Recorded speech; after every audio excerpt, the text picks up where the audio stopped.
28th meeting. All the board members have copies and have read them. Are there any questions? No. If there are no questions, we'll accept the motion to accept. I'll Is make there a motion to accept the meeting, minutes of the meeting. There's a motion to accept. Is there a second? Yep. Second. All those in favor vote. Aye. Aye. Accepted. Next item on the agenda is 5 Riverview, permit number 1069. And we have a letter.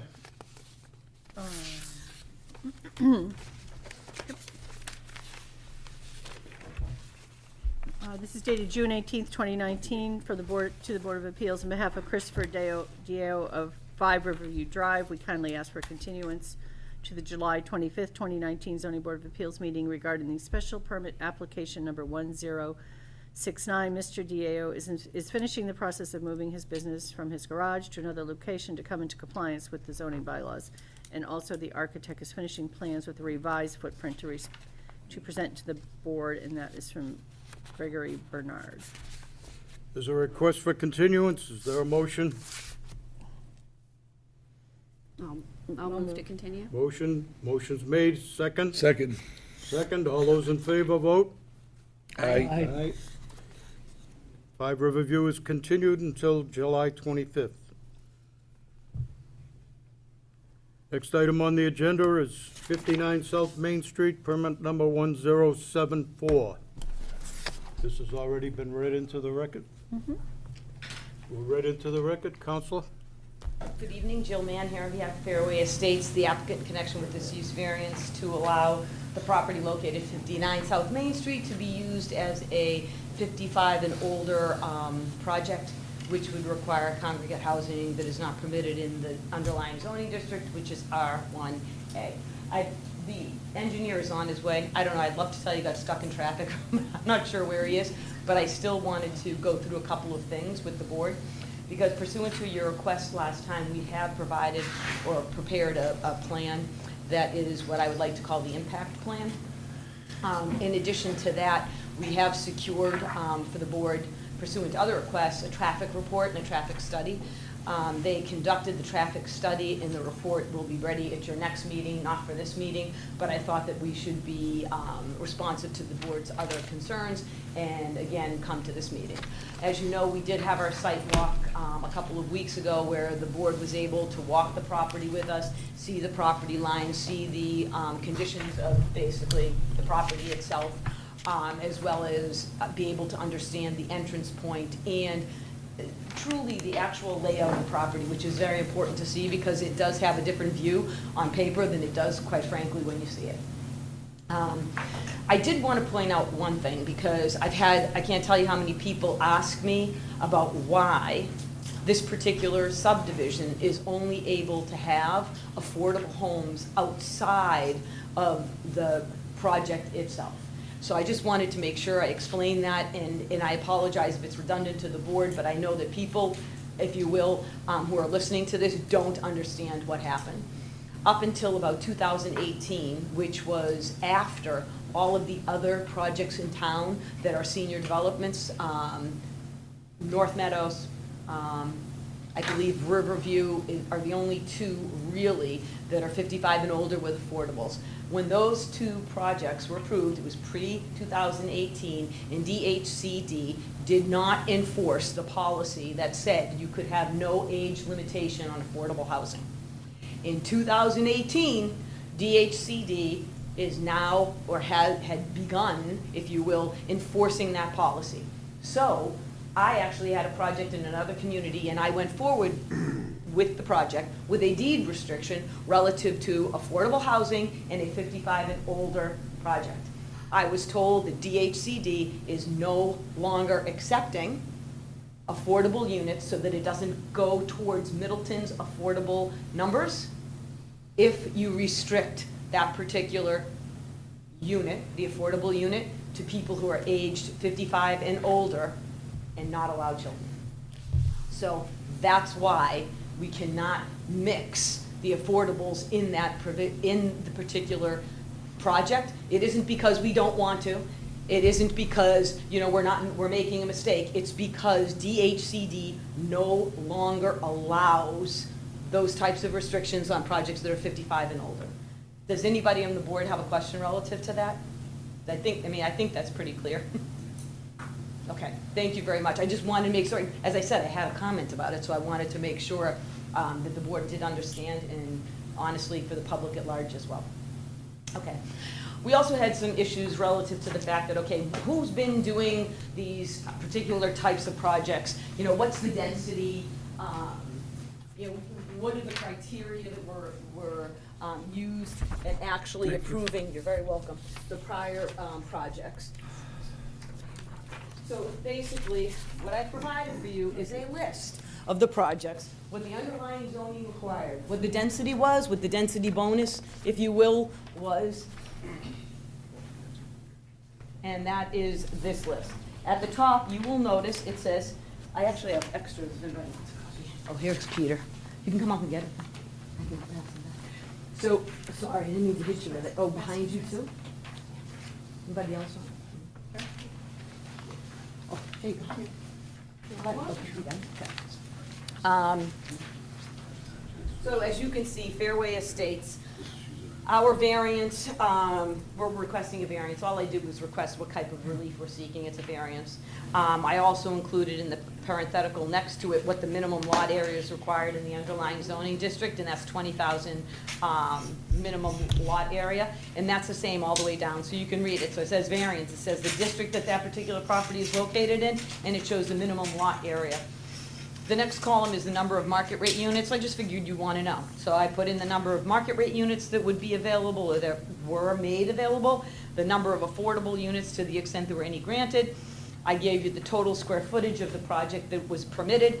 Then I gave you the density. In other words, how many units there are, or how many square feet are attributable to each unit. And then I tell you what the density, if you will, bonus is. So a density of 1 means we meet it completely. A density of 2 means in a 20,000 square foot district, I'm only going to give you 10,000 square feet per unit, so my density request would be 2 times what the actual density is. So that's the formula. So if you'll notice, Fairway Estates, we are seeking a density request, or the ability to modify density by 1.3. So instead of having 20,000 square feet per unit, we're having 15,000 square feet per unit. You'll notice in North Meadow Village, the variance, it was an industrial district. There were 38 market rate units, 4 of them were affordable. I think you can read it. My point is when you look down the density column, the only particular project that was as low a request for bonus as us was Macy Meadows. And Macy Meadows had gotten basically 1 unit for every 44,000 square feet, and Macy Meadows was in an industrial district.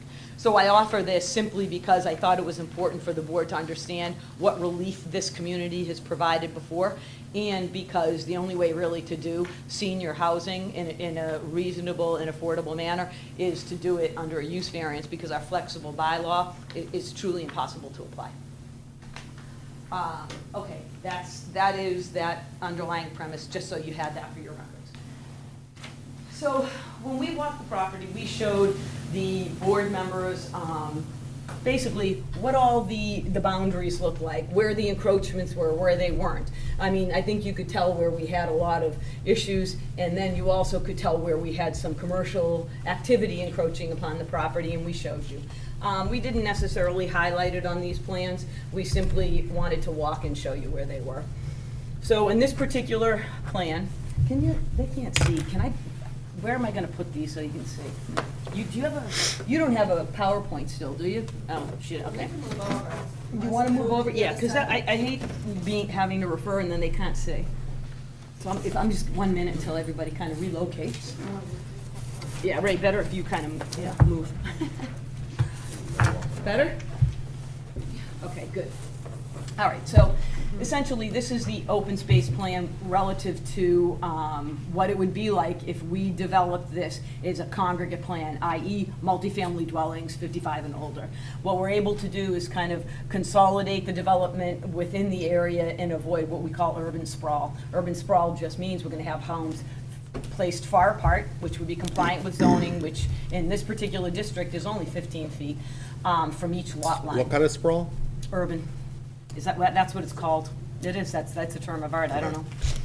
So it's called urban sprawl when you come in and you really do homes with a lot of distance between them. The trend is to try and consolidate, which is why they do cluster. I think Pike is probably one of the biggest proponents in town of that, and he always had been. Okay, so that basically is our plan relative to the project as proposed. This is the plan, if you will, for designing a traditional subdivision. So as you can see, the requirements are to simply be, to maintain a 15-foot setback from the rear property line. What we show you is the locations of septics. We have to maintain certain distances from septic. That is never waivable. You always have to be, whatever the distance is, depending on groundwater, you need to locate in a certain location, and then you always need to be, what is it, 10, where's Peter? 10 feet from the lot line, and then a certain distance away as well from the home. 20 from the home. So we have provided an example of that. And what we had described last time, and Mr. Hartwell had asked us to kind of flesh that out a little bit more, is, look, what's the hardship, Jill? The hardship doesn't need to necessarily solely be economic, that you cannot develop at all. The hardship can, in fact, be that the project is not properly developable under one scenario versus another scenario. Under this scenario, the builder absolutely could build it. But the point is that the hardship that results is the additional work that needs to be done, the additional clearing that needs to be done, and then the impact, quite frankly, to abutters of the town as well as the community. A 55 and older project obviously creates much less burden on a town. You don't have infrastructure issues first. You don't have infrastructure issues related to the DPW, i.e. maintenance of roadways, plowing, ice removal. You don't have school impacts relative to a 55 and older project. And that is why many communities try to incent developers to create 55 and older projects. So this is our project relative to, again, the conventional system. What we did do is one of the charges for the traffic engineer was to do the property count, just do the roadway count. I mean, obviously, 114 probably has somewhere in the vicinity of between 30 and 38,000 cars a day. So the impact of even a subdivision with 65 units will have very minimal impact with regard to what a traffic report would say. Nonetheless, we wanted to do a count, and we did do that count before school left out. Because as you know, the traffic count isn't valid when school is out. So we did do it before it let out. And we're just waiting for that traffic report to come in to be able to explain to you why this particular type of project, despite the fact that it has more density than the other project, is in fact much less burdensome relative even to traffic impacts. We did actually have a meeting with MassDOT. The reason we went to MassDOT is because clearly we need to do a roadway opening. So whenever you're actually changing over and converting vacant land to a use, you have to go to MassDOT and get a permit, a street opening permit, because you're changing the use of property. And they need to ensure that it's safe access.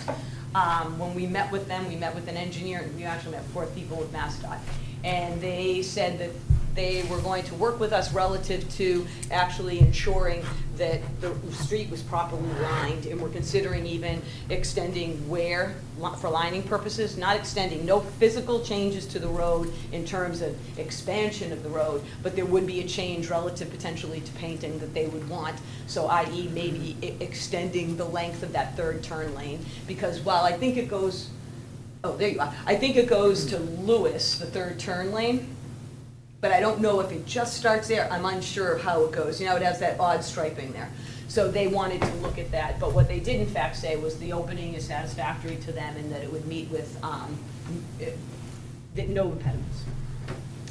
This particular project does need to go before the Conservation Commission, but before we do that, we need to flesh out a complete plan, which is why we're waiting for, to hear from this board relative to its opinion on the use variance. And then once we do the site plan and we get things together, then we will go to the Conservation Commission. However, we are not proposing any work within their 25-foot no disturb area. And in addition to that, we are proposing to put in that, if you will, like to swamp walk, So what we had proposed to do is to actually take a trail and potentially request from the church the ability to have people, i.e. the public, park in the church lot and be able to access the trail that will start at the bottom portion and then meander about down and connect to the town's property. In addition, with the conventional plan, we're not able to do this because we can't encumber a private person's property. However, with regard to the 55 and older plan, I don't know if any of you are familiar with St. Agnes's Church, but St. Agnes's Church is in need of additional parking, and they have been in contact with Mr. Felidi over the years to see if there would be a potential for us to provide them with an area in which to have overflow parking. And you can see on the plan that we do have an area right behind the church. When we did the site walk, it was quite, I mean, you could see where the church was. You walked by it, it was pretty evident. One of the other things that we had done was, before we even appeared before this board at our last hearing, I think we did it sometime in May, maybe April, we met with the abutters to see what their general concerns were and to see if there was something that we could do to reasonably provide them with some comfort and maybe additional security relative to privacy. When we did meet with them, we met with a couple of the people from Lewis Drive, the newest subdivision, and they're here this evening. And they asked us, is there any possibility of not pushing that line? They know we can go 15 feet, but is there a possibility of providing an enhanced buffer? And what we have attempted to do is actually provide for that. And on this plan, it shows a buffer of, I have to put my glasses on, I apologize, to the corner here of 33.5 feet, although we are working to try and get that to be greater. And in this area, it's 60, and in other areas, it's 48 feet. So our goal is to try and provide with a tremendous amount of, oh, I'm on the wrong side. This is, I'm on the right side, aren't I? Yes. No, this is the one closest to the other project. This is Lewis, isn't it? I can't see any of the streets up here. This is No, Lewis. that's I can't Boston. see any of the houses, that's why. That's Boston Street. No, this is Boston Street. I'm upside down. Okay. Well, you're right side up. No, I'm, well, Now you're from my- okay. now I'm looking upside down. Now you're My fine. mistake. That's why I was like, I thought we did it to 50. So we did do it for Lewis. We have, all of them are over 50 feet. There's over a 50-foot buffer to Lewis because that was the request. In this area down below where we abut the church, and we have provided as large buffer as we can, and we are trying to get it to be a little larger. And here there is about a 33-foot buffer, and we are going to try and make that a little larger as well. And that basically are all of the changes that we show. And at this point, I don't know if the board has other questions. As I said, we know we have to come back to you with the traffic report no matter what before the board probably would be willing to make any decision. I'll start with some questions. Please. Counsel. A couple of people weren't present on the site walk. If you just hold the plan up there for them. This one? Yes. And the low-income housing that you were talking about, when you originally presented this at your first presentation before the board, I wasn't aware that these are two separate buildings that you were talking about that were gonna be Philadelphia-style housing, where you were gonna build one building, and there's gonna be 5 units in this one building and 4 in the second. And I'm not sure that everybody on the board understands that that's what your plan is. You've been kind of hitting and missing about the low income, but that's directly across the street from the major part of the project. And I think that the board should be aware that these are single buildings, 2 single buildings that they're gonna build, 5 units in one building and 4 units in the second building. It kind of gives me the impression of a barracks type of operation. I mean, That's, just me and how it appeals to me, and I'm sure Yeah, that, I think that our project over in Orchard Circle doesn't give the appearance of barracks, and that's 54 units on 3.2 acres of land, and there are, I don't know exactly how many units per building, but there are a few. well, I just want you to share my thoughts with you as Sure. how it approaches me, the way you're Right. presenting it. Because also, North Meadows has buildings that are 5, I think there might even be, North Meadows, there's definitely a 4, there may even be a 6 on the entrance into North Meadows. So I understand, but there are ways to make buildings with multiple units, not flat front, you do what they call, you stagger the frontage, and you make them appealing, number one. Number two, I mean, during site plan approval, we would definitely present to the board so that they I think they're look completely constant. different than what you're putting in the major project. Of course, they're going to be different, there's, absolutely. They're 180 degrees different than my way of thinking. They're different, without a doubt. You know, and they're Philadelphia-style houses, which you I know, don't know what that means, I'll be honest with you. that means 4 or 5 Row houses? single people living in one building. Yeah, here we have 4, 4, 4. I mean, we could break it up to do, I know they have them in Malden, and I'm surprised you didn't know about that. I've never heard the expression They're Philadelphia, that's not something I'm familiar with. sure that's used for them. Yeah, not to me, I don't know. I obviously never heard it. That, Not a now big- I understand what Not you're a big saying. thing. Yeah. The second issue that, We do have 4 excuse units. me, and did we you can want to break say them up. something, sir? Yeah, we could split. Okay, you have to come up to the microphone, Raymond please, Felipe. and introduce Raymond yourself so we have you on the record. Raymond Felidi, 9 Broadway, Wakefield, Master Developer. We can break that up into 2. If you don't like that type of look, we can break it into 2, 4 buildings. So you got 2, Well, you can take and, you know, make another we can make whatever you- presentation if you'd whatever's like to appealing. Yeah. do that. I'm telling you, you're presenting it to the board, and I'm telling you what my impression is We can change after it. seeing what you're doing. we can break this into 2, this is it here. We can split this into 2 buildings, 4 buildings, 2 or 3. You know, if you're putting something like that, my opinion is that it should be more conducive and in line with the major project. The major project does have 4-unit buildings. Yeah, this. I don't know if you realize that. This is staggered, these are staggered to give it that look, but we can break them up. $750,000? I have no idea what those are for, but there, my point is, my point solely was that we do have a 4-unit building as a market. I just, it isn't that they're completely not consonant, there are 4 units, but we can break them up. It's not as if that's an issue to do it. Yeah, we can break them up. That would be more appealing. I just have a question. So, could you clarify, I'm a little confused. Maybe I just made an assumption and now that's gone, but, as far as style, obviously size and, maybe some design because of cost is gonna be different between the regular units and the affordable units. How are they different, aside from that? I mean, I'm a little confused now that Dick's, I don't understand what you, I mean, they're all townhouses, right? Yes. So I guess I'm just even more confused.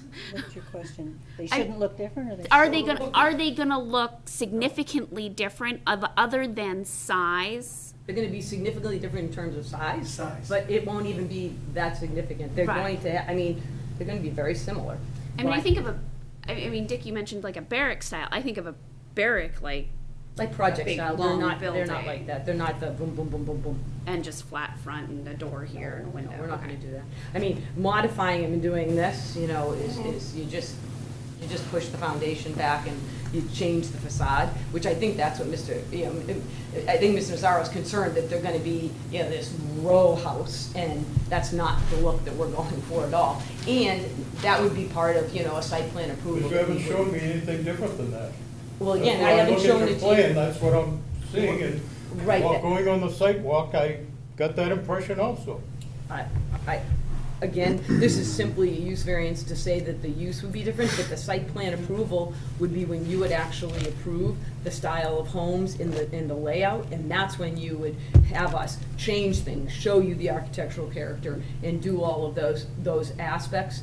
At this stage, the board has never actually gone that far. Usually what you do, and what you've done in the past, is you review a project to see whether or not you appreciate or can agree to the use, and then we come forward with a full-blown site plan and architecturals, and that's when those particular types of comments are made. Traditionally, this board has never done that in use variance until it is actually granted, because you would make those suggestions afterward as part of the site plan approval. Let me move on to my, Could I just chime in on the subject? Because I think I talked to you about the fact, I was a little worried about the board possibly granting a variance and then kind of throwing the baby out with the bathwater and not having much leverage when you approve the site plan, because you've already approved the variance. But what town council said is you can condition any variance on the approval of the site plan, and so if you don't approve the site plan after the fact, then the variance is null and void. And so at that point, you do still have power to, over how the site is laid out, how the architectural style is done. And that's how we've always done it in the past, where we've actually conditioned it. However, Yeah, you right do now, have the we right have- to say, we want to see a site plan Right now, before we're we talking grant the about the variance. variance, It's up to you, but you can condition the variance on that. Let me ask you my second question. Of course. When we were on the sidewalk, and you've talked about this swamp walk on a couple of occasions now, and it came up during our sidewalk, and I mentioned to you that I think the board would be very concerned about people parking their cars on Boston Street and going in to take advantage of this so-called swamp walk. And that I don't think that that would be a good thing, and I don't think that the police chief would approve of that either. Right, you can't park on You the. brought up the question about the church and the parking lot and so on. And I think if that's something that you're gonna put into this plan, I would think the board would like to see some sort of easement there, and not just a verbal agreement that at some point down the road, either party could withdraw. I think that we'd be looking for you to put a permanent easement in there so that there would be easement for people to walk through the church parking lot, if that was what it was. And if you're gonna grant the church an easement for additional parking spaces, that, you know, that would be included in the easement, so that both sides would be protected in this thing. Because if one side was to withdraw, say the church decided you can't park here anymore, now we have people that wanna use your swamp walk, and they're parking out on Boston Street and crossing the street at various times of traffic, and during commuter times, traffic on Boston Street is very busy. No, we. So I think that you should be looking at an easement there if that's what your plan is. And that is our plan, is actually to obtain a reciprocal easement from the church, and those conversations, I believe Mr. Felidi has started those already. Now, I forget, I don't mean to interject, but what's the name of the priest again? I forget. Oh, you're asking the wrong person. Father Michael? Father Yeah. Michael. So has he agreed? They've had conversations because we haven't been anywhere yet. What if, I'm dealing with Roger Innes, he's the Finance Committee Chairman. Yeah. So me and him are going back and forth. Father But Michael, Father Mike's the one that controls everything. yeah, he does, and he's working with the parish, and they've been going back and forth. It's more been about, do they want to give me an easement for parking, and I give egress, and I give them an easement for parking. We know that the board doesn't want egress, so that conversation ended, as far as that went. Then there was talk about selling it to me, if they decide to go to Topsfield.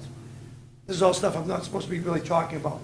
But Right, it's basic. It's not nothing- but it's being represented to the board that No, this access is gonna be granted, and it's on, I mean, it's on your plan. if we can't get access, you can't get a walk. There's not gonna be a walk. Right. We're trying to please what the community wants, and I will go after that.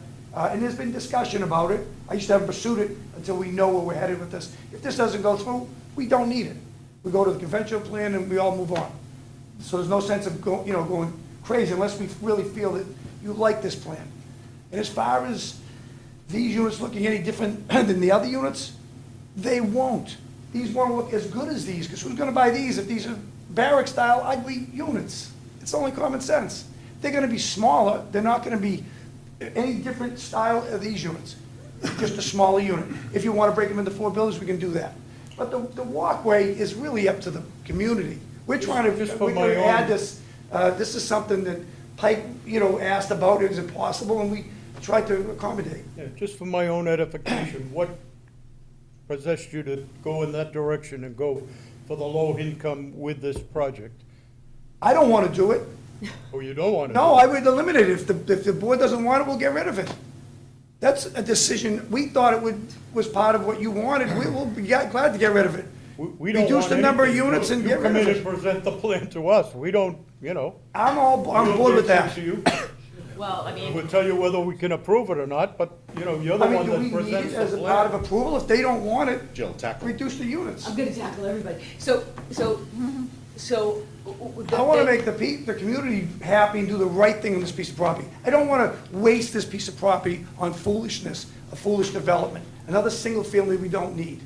Just being honest. You talk about density, it's more tax revenue for the community. It's a downtown village. It really is the right development, but you tell us how you want it. We'd like to deliver it to you. If not, we go to the single family and we all move on. It's easy. I don't want to make it hard. I know, really, that's really the fact of the matter. We're trying to do the right thing for this piece of property and give double the tax revenue, give a nice 55 and old, no kids in the school, which has been a big problem in the previous developments. So we're trying to do the right thing. Well, I wouldn't say it's a big problem. I think it's wonderful when we bring school-aged children to the community. However. But the cost, I'm saying the I will cost is an say- issue. Yeah, so I think that in general, the costs are offset when you do a conventional subdivision and you bring children in. As a matter of fact, we can prove that, right?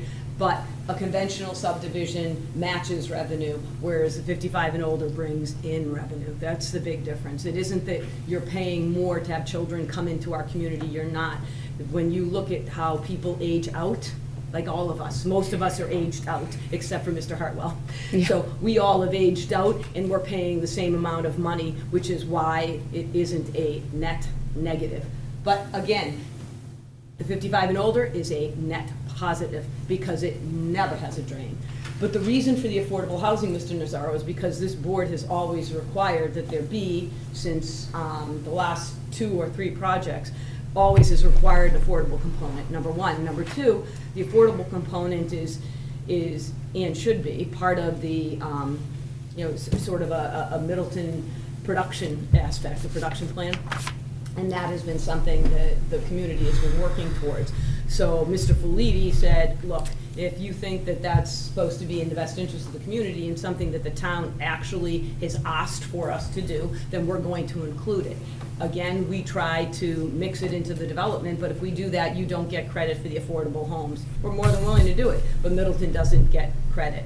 That's because of the 2018 change in policy, which means we do it and you still are stuck at your 4%, which means you're ripe for a 40B. I think that everybody in the community believes that the more homes you can put in under what they call a LIP program, local initiative project, the better the community is, because the community directs how affordable homes are put in and not a developer putting in 250 apartments.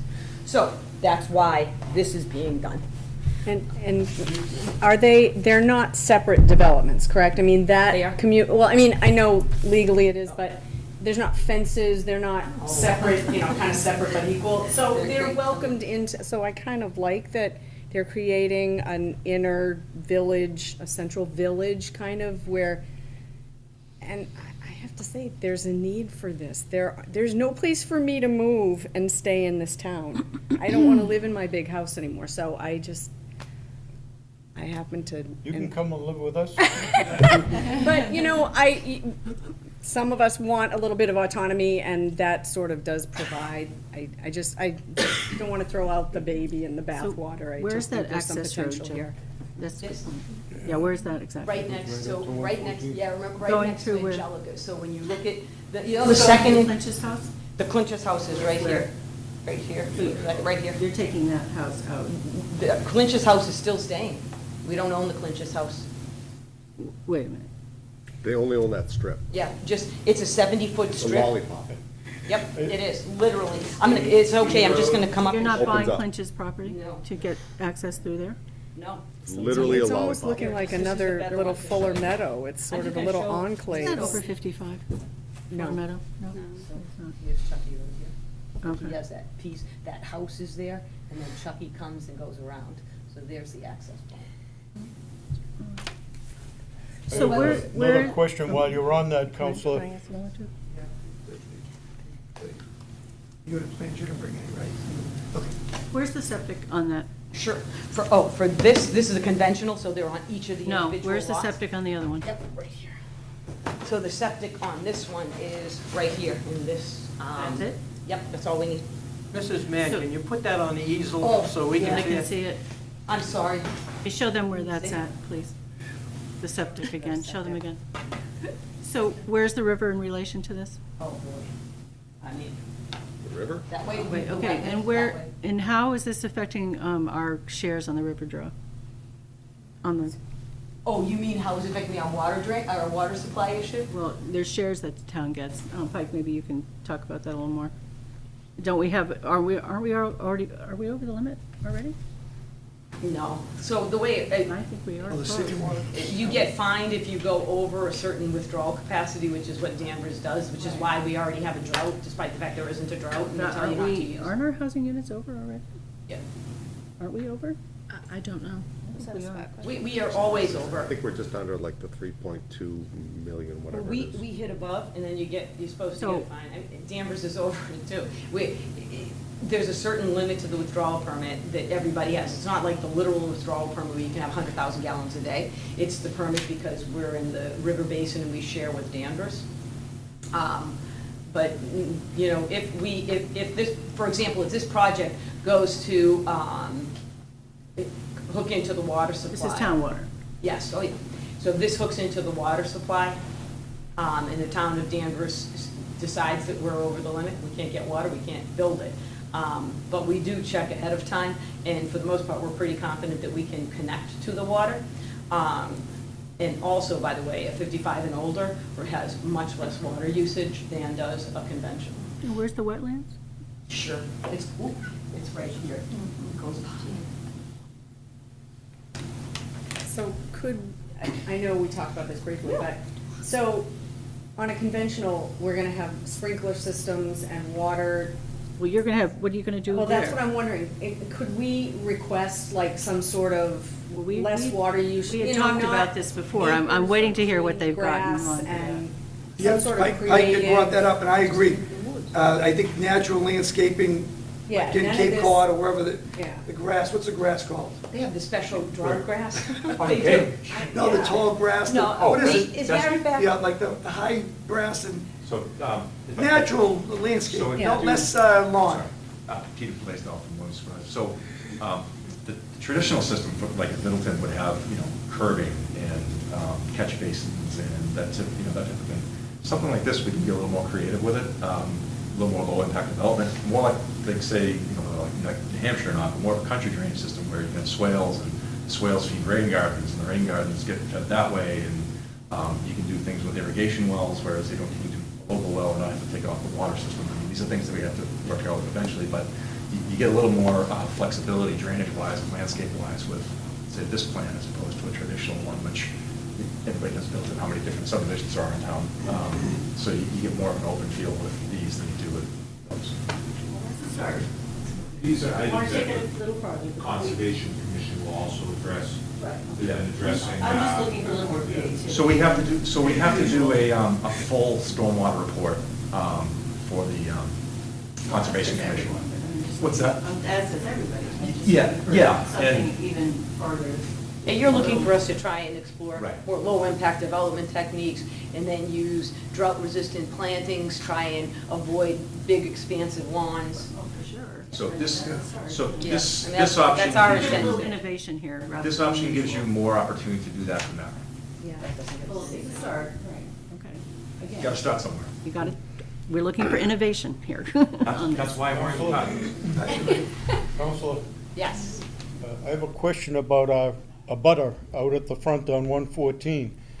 Are you doing any business with them about easements or extending the driveways there, or is there I have any, to ask you which any abutter. discussions going on that we're not aware of? Which abutter? No, but which The abutter? one abutter there right at the street. There is a man who owns a house, there's Chucky Clinch who owns on one side, there's the Holloways who own the other, and then there's Angelica's.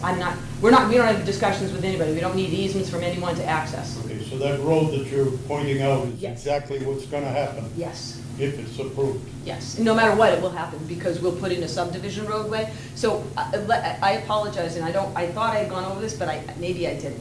So no matter what, this particular property requires a subdivision roadway, no matter what. So, because we're creating two lots in order to allow this to be counted towards the Middleton low-income numbers, so we are providing a subdivision roadway, and that will be a subdivision roadway that's going to require approval. So, no matter what, that's what it will look like. And that's why we went to MassDOT ahead of time, to confirm that there wasn't anything they wanted from us, and they understand that we have that 76 feet, and they have actually given us the go-ahead to design within the 76 feet with regard to radiuses and the entirety of the roadway. Any other board members have any questions? I just have, Please. you take 10 or 20 years from now, what do you want people to think about our town? That we have more expensive houses? Or do you have a Somerville? Somerville is very. I'm not making the point very well, but I'm just saying, how do you want people to look at the town? How do you want it? What do you looking Well, I would like to look at it like a new Wellesley. Well, Wellesley has these too, though. Yeah. You know? These are very We're a nice bigger town than condominiums. we are. for? Are you looking more toward houses? Well, I like the idea that the average house costs X number of dollars here, rather than a third. Well, I'm not making a very good point. I know, I just want to, you're right about that, but I don't think the housing prices, if you do single-family lots, the prices are not gonna be 200,000, 300,000, just, that's gone, that's long beyond us. Lots are 300, 350, you build a house, the minimum house you can build is 450, 500, it still sits 800, 900, $1 million. There's no way to do it financially. So to your point, I don't think you're gonna get those $200,000 or $300,000 homes that you're looking for. Those are long beyond us. Okay. Any other questions from the board? Counselor, we have a number of people that gave up time from their Please. regular schedule tonight, so I'm gonna allow them to be recognized. Is there anyone here that would like to speak in favor of this project at this time? Please come up to the microphone, sir, identify yourself, and tell us what you'd like to say. Richard Socolow, I live at 19 Lewis Drive. I'm a direct abutter. So what I'd like to say is, I don't have any comment about the density. I think that that's up to the board and the traffic study. But overall, the scheme of this type of housing, I think it's good housing. I think the affordable component is valuable to the town. I think there's potentially more buffer zones between the abutters and the buildings that are there. So overall, I'd prefer to see this type of development. I'm not suggesting 66 units is the right number of units, but I'm in favor of the concept. Thank you. Anyone else to speak in favor of the project? Is there anyone here to speak in opposition to the project? Okay, so you're first. I'm neither, although I'm Pike Messenger, 32 Boston Street. I'm for low-impact development. And some of the things that can be done with a little imagination, and Middleton doesn't do these things, is you can have rain gardens, you can have solar panels, you can have curbs with steep cliffs that the salamanders and stuff can't get over, and the frogs. You can have bushes that the birds like. You can have small lawns that they don't douse with chemicals. There's just a whole list of things that you can do. The swales, the country drainage. A lot of places you go in over in Boxer and other places, they don't have all this infrastructure connected with the drainage. The water flows off the street and it goes into the swales on either side of the road, and it's cleaned right up. And well, the engineers know a lot more about this than I do. And then water restrictions on. You shouldn't be, do you know Middleton uses 65 gallons a day per person in a year? Unbelievable. That's more than third world families use in a month. And we don't even attempt to do low-impact development in town, and haven't. There are a couple places where we used to call the flexible zoning cluster zoning, where you have 50 acres, 25 acres go for dense, the houses can be close together, but the 25 acres, other acres, are recreation and open space, conservation land. And that's why I've been coming to the hearings and I would like to see in our town. And since it's near the center of town, that's where density in the towns ought to be, I think, in my opinion. And if that nature walk that connected to town land, which is the golf course, were put in, Wouldn't that be a great place? The kids just walk down from the square 5 minutes, and then they can go out on the swamp walk, and then down to the conservation open space land, which is 25 acres of the golf course we just bought. Thank you. Thank you, sir. Ma'am? Claudia Johnson, 40 Boston Street. One small question. This was originally a gated community. I think it mentioned that either at the abutters meeting or in the filing. Good community? What do you mean by gated? Are you saying that? I don't recall that, ma'am. We might have. That's a small No, she's just, thing, but I'm wondering if it truly was a gated community, were the affordable units before or after the gate? Just a thought. I mean, the affordable units will have free access to walk through, and we could put a path, whether we did a gated community or not, just so that people don't drive down. I mean, I suppose we could put it at the beginning of the street, at the end of the cul-de-sac, but you can't do that on a street. You have to do it where there's driveways. And what I think what I'm trying to remember is the concern was people were gonna try and see if they could cut through. is that what mean? you're Oh, saying? well, So that was originally our concern, that people were going to, look, everybody knows, nobody wants to wait at that light, nobody likes the intersection, so they try to cut through. We all do it, right? So I so think where that would was the the cut-through original. be? The cut-through is no longer, that's my point. And if we choose to put a gate, we would do it so that cars could not pull through, but the low-income housing, we would put, honestly, a walk. I'm gonna get up, I apologize, I should have the first time, I'm sorry. So you want to make sure there's no cut-through, Claudia? Is that what you're asking? No, Okay. she's not, she's asking, she said. No, I was if asking we if were to there was gate a it, separation. we could potentially put a gate here, because we wouldn't want traffic to come in and try to get through and cut through. But if we did that, then we would provide a connection from the affordable to come Where are in they and. cutting What are you talking about Get cutting it. through?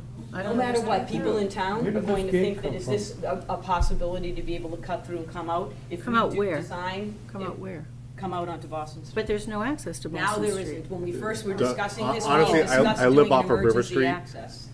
Everybody comes down, like, people come down and they think they can cut through. Trust me, they Like, all do. Like, they come through on two wheels going around the circle at the end of my street. So that's the only intent, is to block it, and there's no intent. If there were an intent not to have this here, I'd offer off-site somewhere else, but that's not the purpose. So if the board were afraid that we were gonna try and not allow the people in this particular part not to access, we'll put a drive, something here, so that they can connect through and walk through as they will.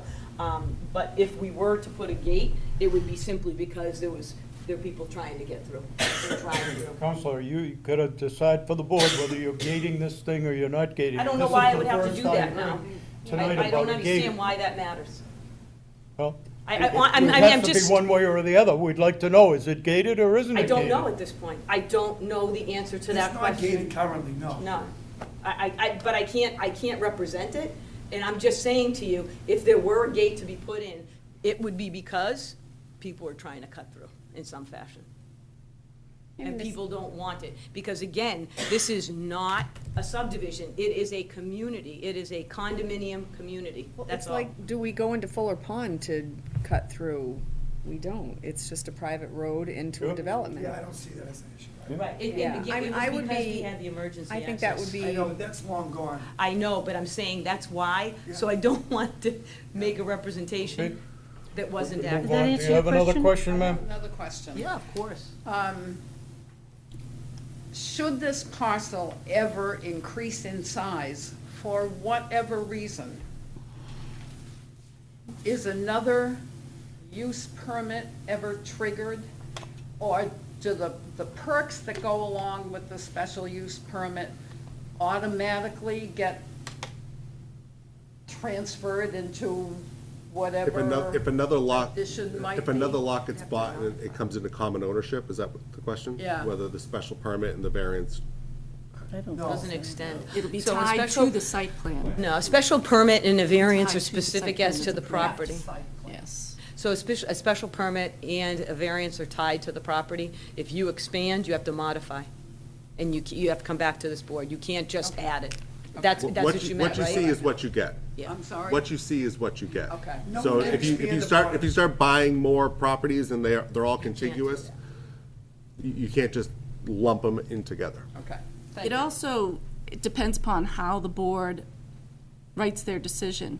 And if it's absolutely tied to the site plan, and if the site plan changes, the variance is null and void, you could also just grant a use variance and leave it open-ended. In that case, they could reconfigure, and so I think the board has to But think where are about. they gonna go here?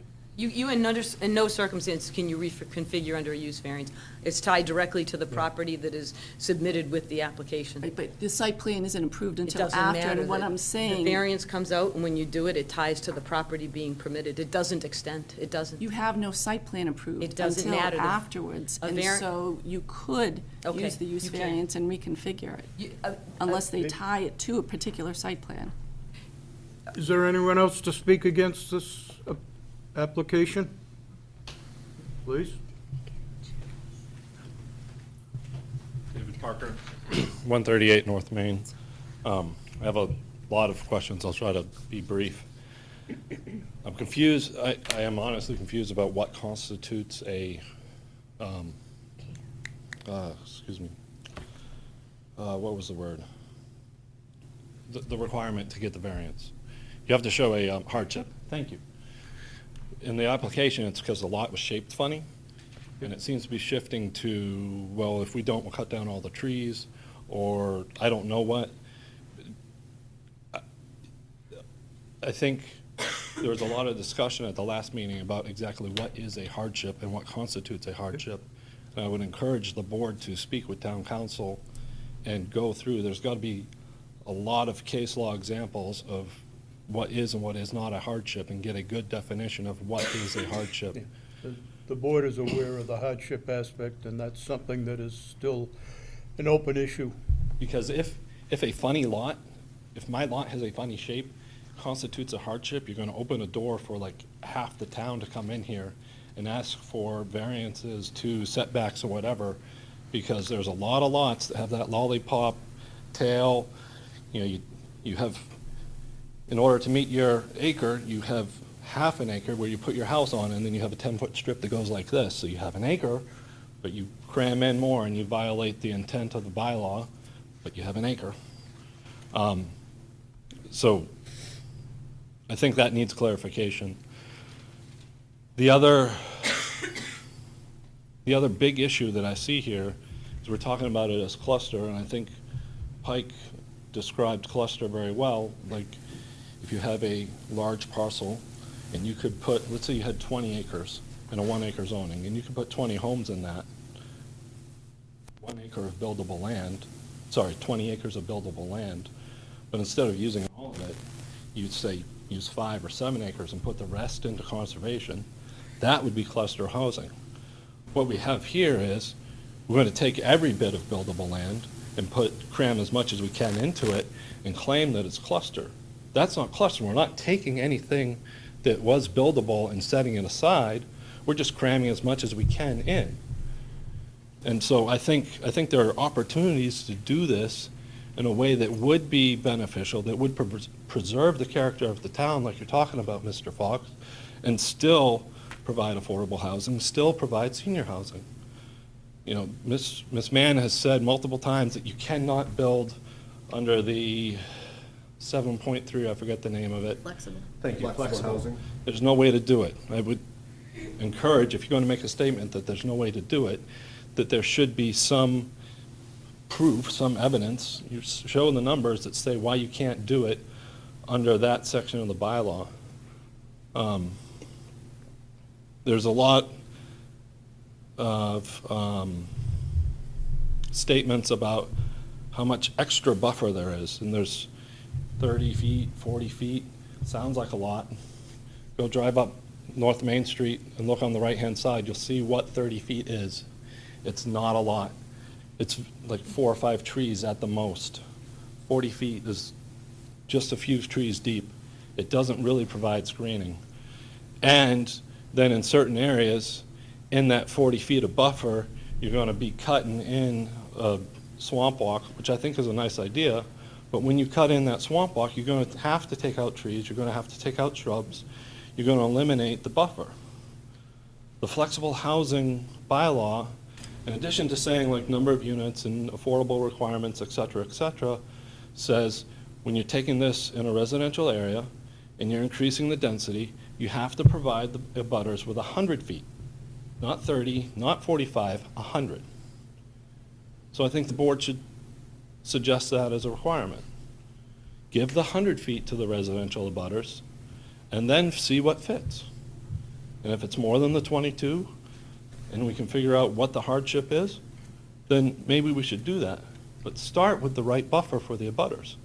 And I think that's 100 feet, not a 30-something.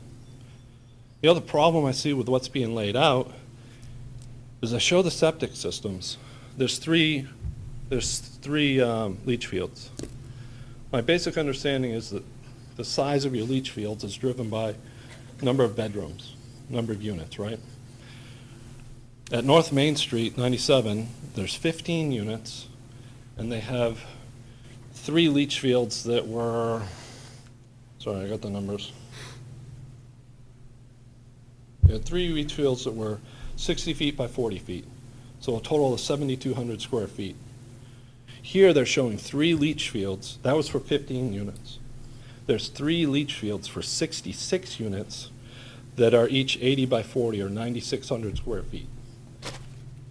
Are they really sized appropriately? There's only 30% more square footage for the leach fields for a project that has 4 times the number of units. Just so we don't get hung up on that, though, that's a Board of Health concern, not a concern for this board. I mean, it literally, like, we can't even address that. So Because my it point- is strictly a Board of Health. But your other points are all great, like, I bring it up because when those are found to be insufficient, and the plan shows roadways and driveways and houses, doesn't show a single dry well, doesn't show a single swale, doesn't show a single retention pond, doesn't show any of the features that are needed to meet the stormwater management plan that need to have space.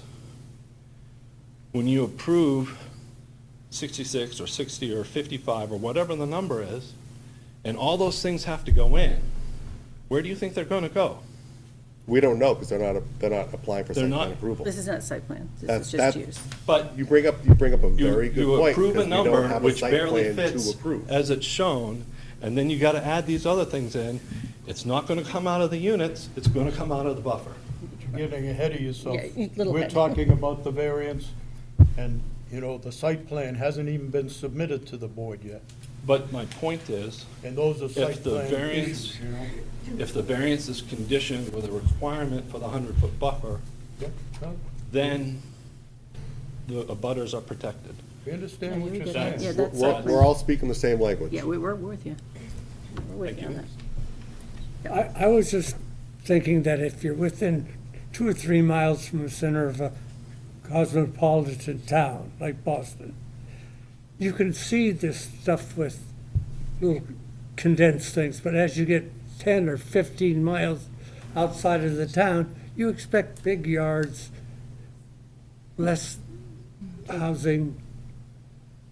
Yep. Is that just my thought, or is that? Well, that's what you got here. I would like, I mean, my wife grew up in this town. I came from New Hampshire.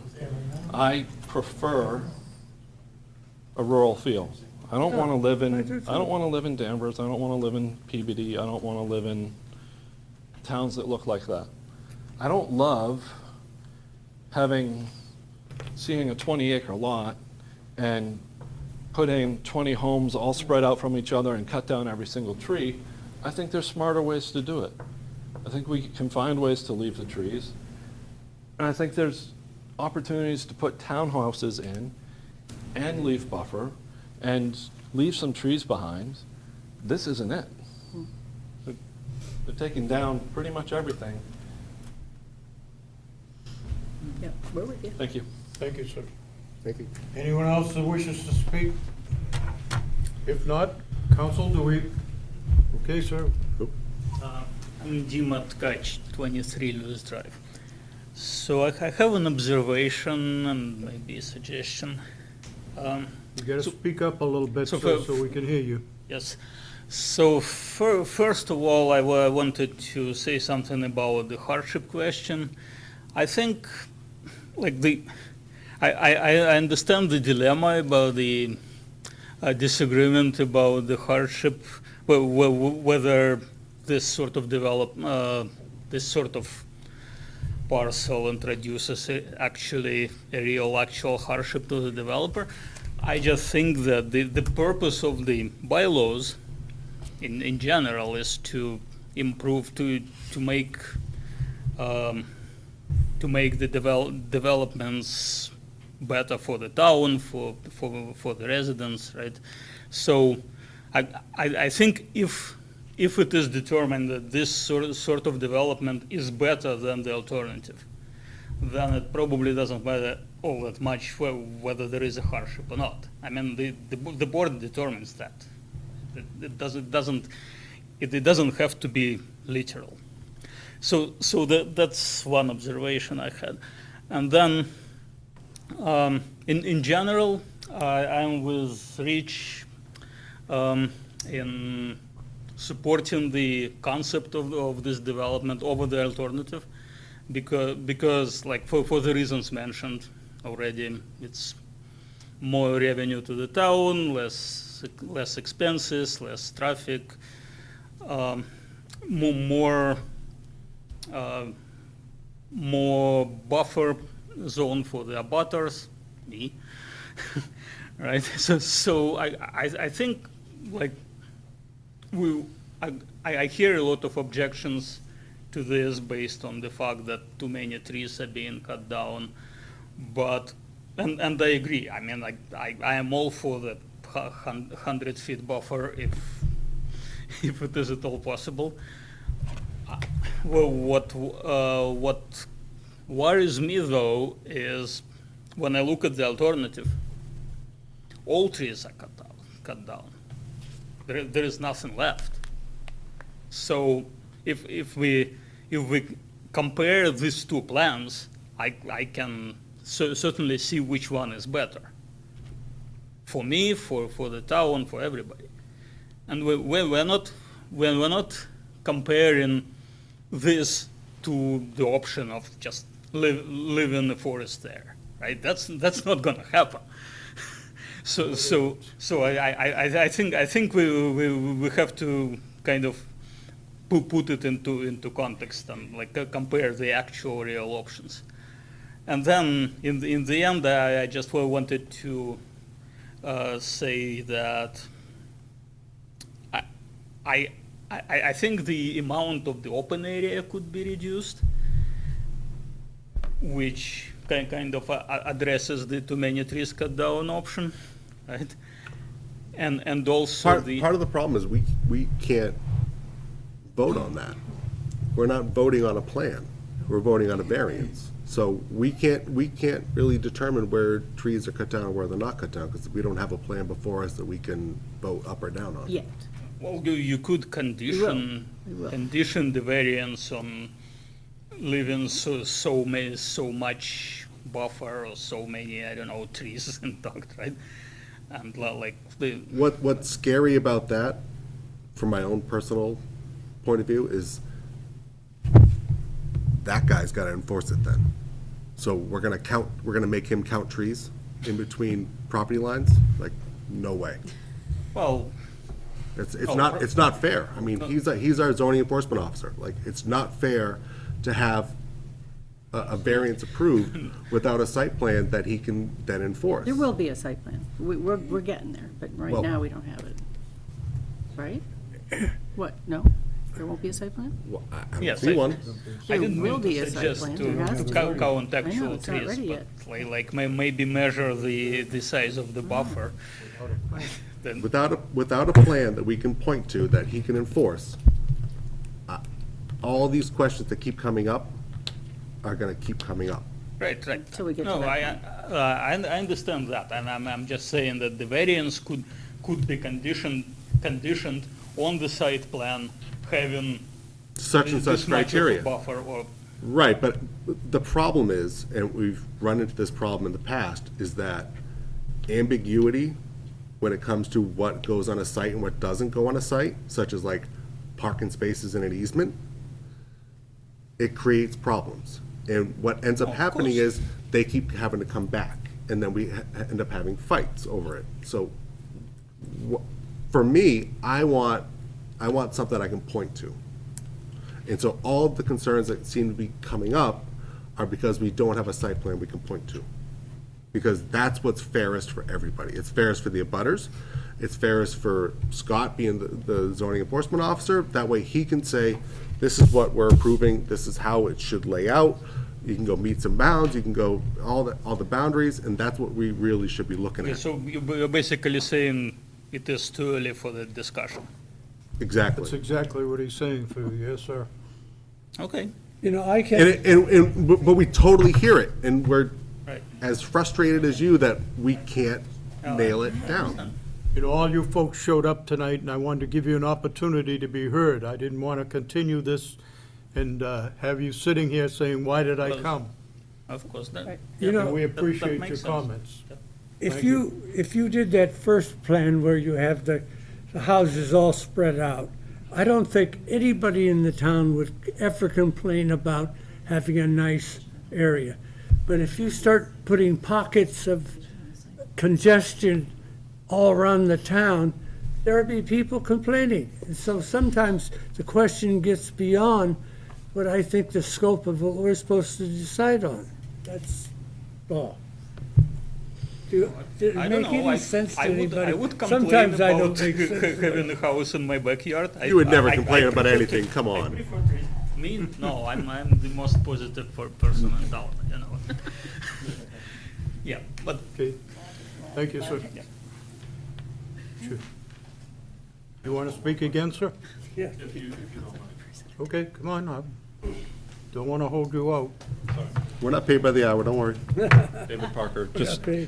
to what you're saying, Mr. Hartwell, we have recent examples of special permit grantings which were conditioned on certain lines in that project not being touched in terms of cutting or out trees between the property line and that line.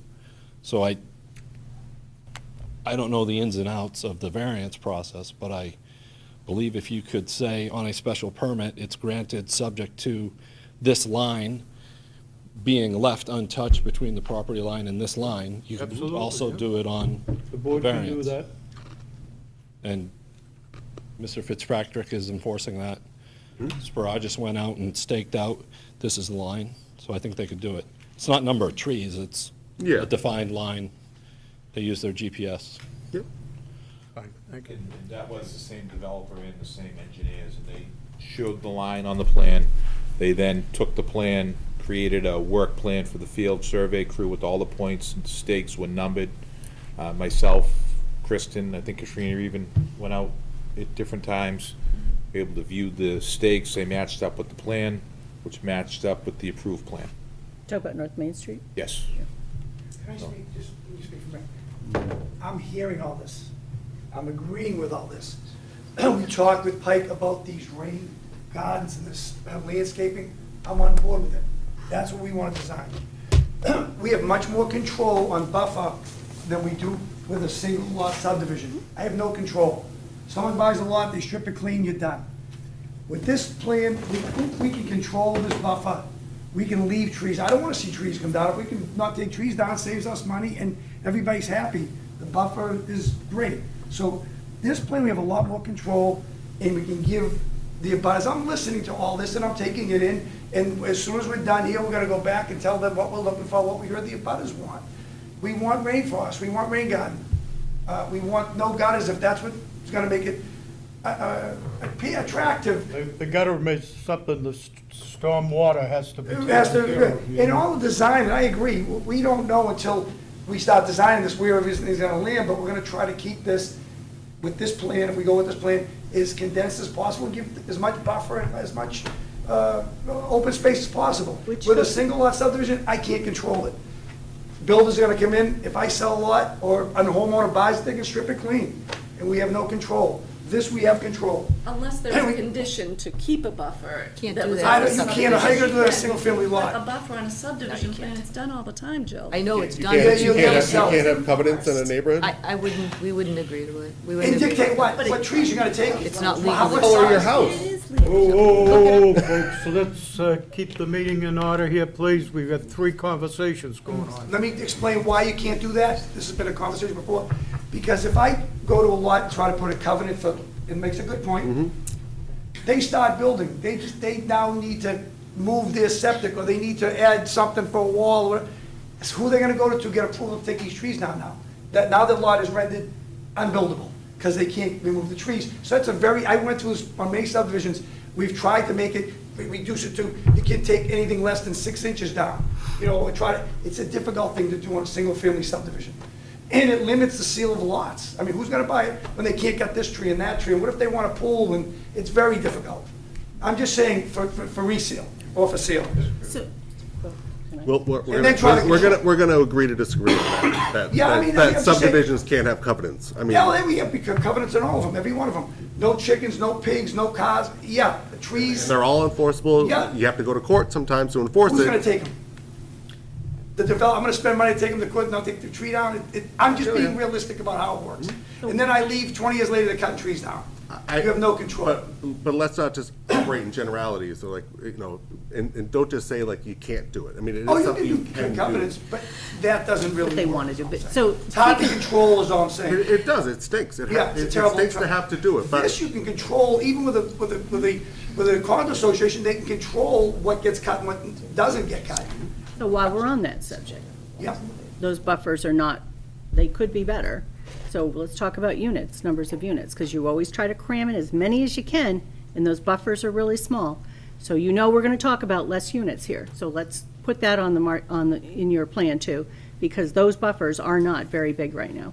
I don't know what is Judging that? what happened on North Main Street, In this flexible is not outline. very Well, big. North Main, that's a whole nother. I don't process. care, that's what happens all the time, these buffers, like Mr. Parker said, they look big, they are not. And you know you've asked for the maximum density on these buildings, and that is way over the top.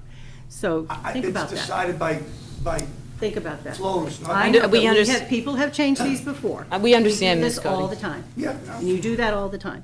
So the buffers can be improved here, so that is something to seriously think about. What is the buffer? I'm curious myself on this. It's a flexible housing requirement. It's totally different. It's one where you can get, density bonuses under a certain plan. It's just that to actually build out on one of those projects is almost impossible to do pursuant to all the criteria listed therein.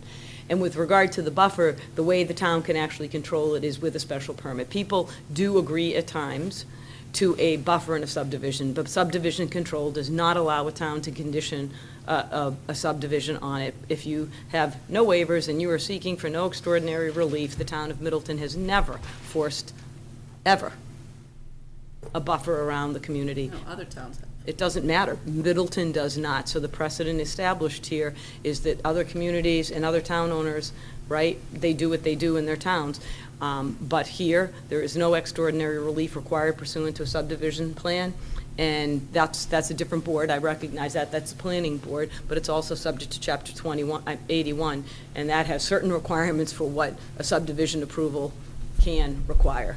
And in this town, we don't have buffers to the backs. I'm just telling you what it would be in a subdivision control aspect if it were before the planning board.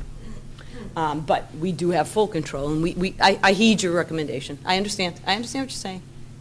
And our intention is to come here to present. We're not here to fight and be irascible. We're here to understand the issues. I think the community, I think that this board saw the conditions of our boundaries and understood the need to not have simple 15-foot buffers. I think everybody understood why we really do need to enhance those buffers. I think you heard a lot tonight, Counselor, about how people feel about the buffers and things maybe that you would want to incorporate in your site plan when the time comes. Sorry. I think we've heard everything we heard. Am I anticipating a motion to continue? You are, Mr. Nazaro. I would ask that this board grant a motion I'd ask the board to move to continue the hearing to its next meeting, and at that point in time, I anticipate having a traffic report for you. Thank you. There's a Can I just point request. out one thing before we Please. do that? I spelled irascible right. That was a good word. Oh, thank you. That was good. That was an SAT one, right? Woo-hoo. I'm impressed. I had to check, and I was like, that's well played. Well played, Counselor. There's a request for a continuance. Do I have a motion? Mr. Chairman? Oh. You should probably vote to extend the time I submitted. Yes, to act on a because we're variance running out of the before you time on this, continue it. yes. And I did, You're- Katrina, did you get that? Yeah, but he has it already to sign. You're running short on your variance time, Counselor. so Yeah, you only have we're gonna 100 days, so I think Make this a motion to extend the variance. yes. To September 1st. You made the motion, Craig. So moved. The motion is made. Is there a second? I'll second. Second, all those in favor, vote. Aye. Aye. We're continued until, Oh, that was just an extension for the for Then I'll the make a board motion to to issue its extend this decision. hearing to the. And then now, meeting. yeah, please, thank you. So July moved. 25th. yes, Yep, so moved. I'll continue second. to July 25th. Perfect, thank you very much, I appreciate your time. Have a good 4th. Don't be irascible.